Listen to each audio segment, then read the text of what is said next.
इंदिरा संत यांच्या मृदगंध या ललित लेखसंग्रहातून गंध गाभारा नावाचा ललित लेख. कधीकधी मंगल आमच्या घरी गप्पा मारायला येते. कधीकधी मंगल आमच्या घरी गप्पा मारायला येते. मी माडीवर माझ्या खोलीत असले तरी ती फाटकाशी आल्याची चाहूल मला लागते. वाटते रान गुलाबाचा रसरशीत हार पावले टाकत येत आहे. खिडकीतून बघून मी हे तिच्या रूपलावण्याबद्दल म्हणत नाही. मला न बघताच समजते तिने रोज सेंट लावलेला असतो ना. खाली तिच्या आपल्या बहिणीशी गप्पा चालतात आणि मी इथे लिहायला घेतलेले पत्र, वाचायला घेतलेले पुस्तक बाजूला ठेवून खोलीभर परमळणारा तो गंधोत्सव लुटत असते. त्या गंधापुढे सर्व काही विसरून जाते. खाली जाऊन गप्पा मारताना मला ते सुख अधिकच अनुभवता आले असते. खाली जाऊन गप्पा मारताना मला ते सुख अधिकच अनुभवता आले असते. पण मी जात नाही. जसे आपण मोठे होतो तसे काही पाहिल्यावर अनुभवल्यावर सहज सहज उचंबळून येणे, क्षणभर त्या अनुभवातून एकजीव होणे, त्या आनंदात दुसऱ्याला सामील करून घेणे हे कमी कमी होत जाते. असा मन भरून निरागस प्रतिसाद एक पोरकटपणा व हावरेपणा समजला जातो. लहानपणी घरच्याच लोकांना हा पोरकटपणा वाटू लागला की आपण आपोआप प्रतिष्ठित होतो. म्हणूनच मला त्या सवयीमुळे खाली जाववत नाही. गेले असते तर सुगंधाच्या आनंदाला मुकले असते आणि जी गोष्ट अत्यंत आवडती त्या गोष्टीकडे दुर्लक्ष करण्याचे नाटक मला वठवावे लागले असते. तरी पण माझे गंधवेड अजून बालपणी होते तसेच आहे. मला सुगंधच आवडतो असे नाही. रोजचा पेपर आला की त्याची घडी उलगडताना त्याचा वास घेण्याची माझी सवय अजून जात नाही. राजम्माने खोलीच्या फरशीवर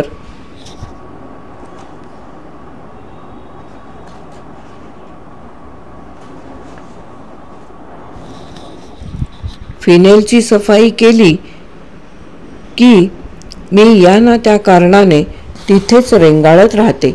कधी बरे नसले की डॉक्टर इंजेक्शन द्यायला येतात. टोचण्याच्या ठिकाणी जो स्पिरिटचा बोळा फासतात त्या वासाने सुईचे दुःख मी विसरून जाते. पण हे सर्व मी कुणाला सांगत नाही. कुणाच्या लक्षात न येईल याची दक्षता घेत मी गंधाचा आस्वाद घेत असते. इतका मला गंध आवडतो तरी अत्तराच्या बाटल्यांचे वेड मला नाही. सुगंधाची इतकी जवळीक मला आवडत नाही. नको वाटते. मला माझी पहिली सेंटची बाटली मिळाली ती ह्यांच्याकडून. लग्नानंतर मुंबईला जी संसाराची खरेदी केली त्यात हे सेंट माझ्यासाठी. बाटलीचा आकार, तिचा गर्द निळा रंग मला कितीतरी आवडला. निळ्या गर्द रात्रीत चांदणे साठवले आहे असे वाटले. मी म्हटले, हे सेंट तुम्ही वापरा. खुंटाळ्यावर कपडे असले की दिवसभर मी घरातून फिरताना तो गंध आला की मला खूप आवडेल. शेवटी ती बाटली त्यांनीच संपवली आणि ती संपेपर्यंत मी पॅरिसमधल्या संध्याकाळात सुखावून गेले. पण पुढे असा योग आला की मला कुपीतले अत्तर कुंकू पावडरप्रमाणे रोज वापरावे लागले. त्याला एक कारण झाले. मी बेळगावी नोकरी धरली, ती प्राथमिक शिक्षकांच्या कॉलेजात. कॉलेज सकाळी 7ला सुरू होई. घरातून भल्या पहाटे निघून माळावरची मोकळी हवा चाखून मोठ्या प्रसन्न मनाने वर्गात पाऊल टाकावे तो एक उग्र रसायन माझ्यावर धावून येई. बंद खोलीच्या जुनाट भिंतीचा, पारोशा कपड्यांचा, पान तंबाखूचा, विडीचा, खोबरेल तेलाचा अशा उग्रवासांचे ते रसायन तयार झालेले असे. 2 दिवस कसे तरी काढले आणि मग पदराला बाह्यांना अत्तराचा हात पुसून मी कॉलेजला जाऊ लागले. नोकरी संपली आणि आरशापुढच्या प्रिया, कांता, युडिकोलन, पानडी या बाटल्या मी काढून टाकल्या.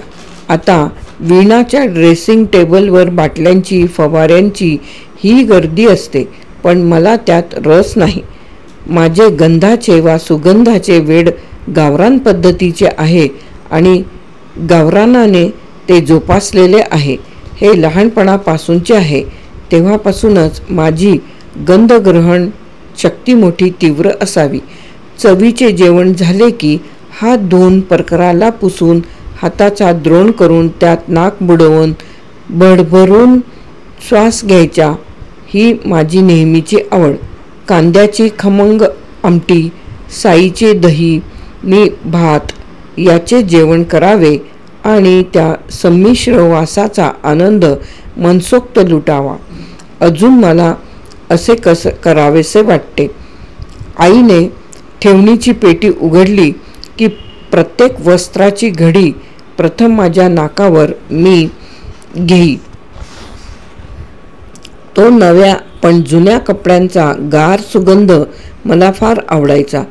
गर्द रानातील वृक्षांचा वास, उभ्या पिकातून जाताना येणाऱ्या पात्यांचा वास, तुरीच्या शेंगांचा घोसांचा वास, भुईमुगाचे ओले वेल उपटल्यावर त्यांना येणारा दुधाळ हिरवा उग्र वास, तुरकाट्याच्या जळणावर तापवलेल्या दुधाचा वा चहाचा वास, किती किती तऱ्हेचे वास मी लहानपणी अनुभवले असतील, मनात भरून ठेवले असतील. ज्या तवंदी या खेड्यात माझी लहानपणीची 4-5 वर्षे आणि शिकत असतानाच्या सुटीचे दिवस गेले, त्या तवंदीवर ही माझी आवड जोपासली गेली. तेव्हाची एक गोष्ट आठवते. आमची शेती असल्याने घरात बैल, गाई, घोडे, म्हैस अशी गोठाभर गुरे होती. त्यात नेहमी 5-7 लहान मोठी वासरे असायचीच. या वासरांसाठी जोंधळ्याची ताटे रोज कुणी शेतातून आणायचे. ती कुऱ्हाडीने तोडून त्याचे बोटभर लांबीचे तुकडे करून मी ते वासरांना घालत असे. तुकडे करण्यासाठी आमच्या सतबा पाटलांनी मला लहान पात्याची कुऱ्हाडही दिली होती. बाटूक तोडून सुपात घेतले की त्याचा किती वास घेतला तरी मला पुरे व्हायचे नाही.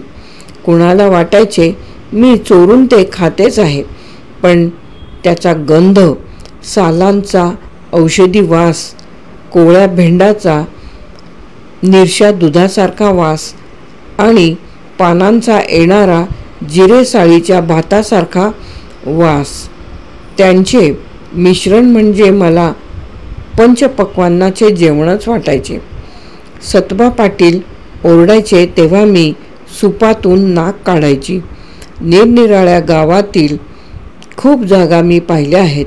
देखण्या तशाच मिश्र सुगंधाने घमघमणाऱ्या, पण या बागांना माझ्या मनात स्थान नाही. त्या मी विसरले. मुंबईला असताना आमच्या घरी सुक्या पानात मळकट दोऱ्याने गुंडाळलेली फुलाची एक पुडी रोज येई. देवासाठी ती उलगडली की जो असेल तो वास येई. त्या वासाने माझ्या मनात तवंदीची, ब्रह्माची बाग उभी राही.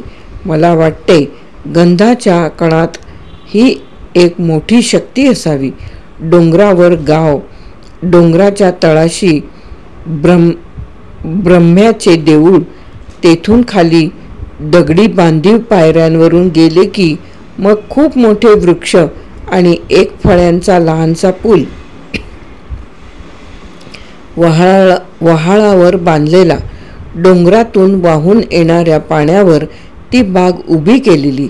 बागेत आतील बाजूला एक मोडकी झोपडी, शेजारी घमघमणारा हिरवा चाफा आणि पुढे ओल्यावर वाफ्यातील फुलझाडांचे हिरवेगार गंधच गंध.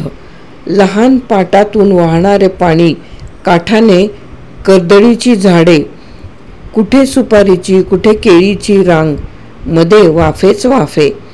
निशिगंधाचे, कृष्ण कांचनाचे, चटक चांदणीचे, मोगऱ्याचे, हळदीचेही. तुळशीचा तर केवढा मोठा चौक. त्या बागेचा संमिश्र गंध मला दुसरीकडे कुठेच जाणवला नाही.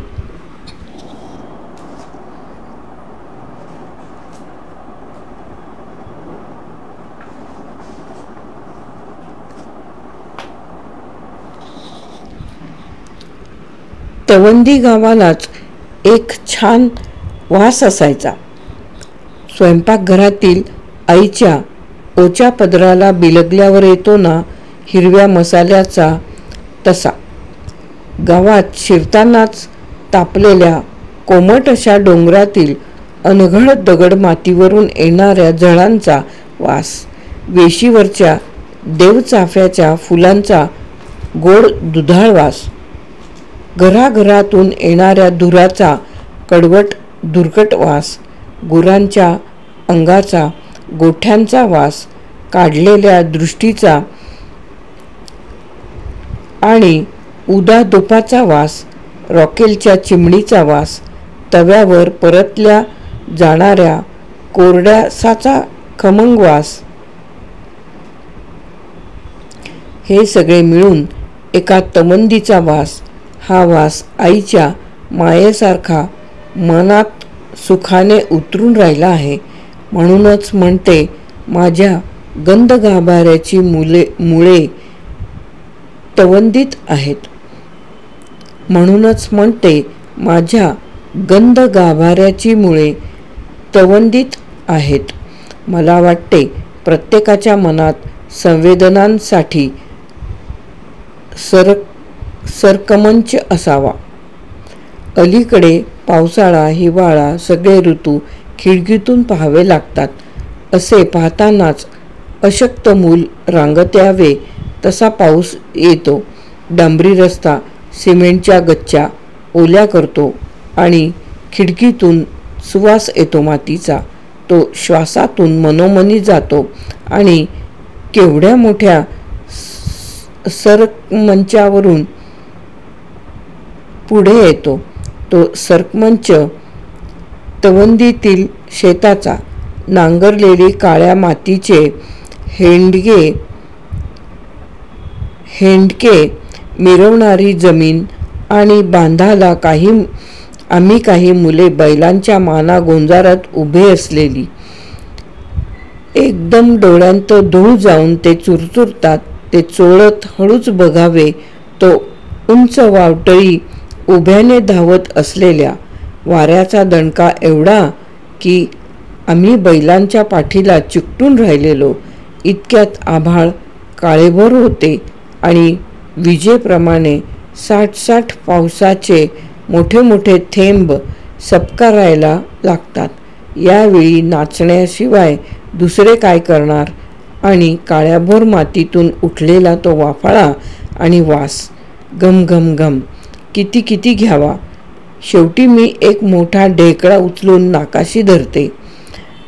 सरकत्या रंगमंचावरील एकदा अनुभवलेला आणि पुन्हा अनुभवत असलेला हा वास पहिल्या पावसाचा, मातीचा, हाच खरा मृदगंध. या गंधात स्मृतीचे, रागानुरागांचे कोणतेच तरंग नसतात. तो असतो फक्त मृदगंध, एखाद्या विशुद्ध भाव कवितेसारखा.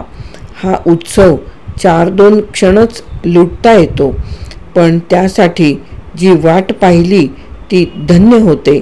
नाहीतरी कोणतेही अतिसुख क्षणातच मोजायचे असते ना.